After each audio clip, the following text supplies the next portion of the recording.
Alright guys, so today I was able to get a couple hours work done on my next project. Gonna be a brake action 12 gauge. Got most of the action done. The swing done. This thing just turns and kind of locks or cams into that notch. I gotta find, okay, there's how it goes in, and you just turn it more and it locks in there.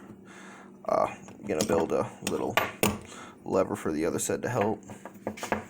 Still haven't figured out if I'm gonna attach the stock just onto here with 2 screws, put a bolt, mount a bolt in here, and screw it in nice. I'm thinking about just doing a shockwave style grip, just long enough to make that 26-inch requirement. I'm not gonna pull this apart today. Just wanted to give you a quick, view of what I'm working on now.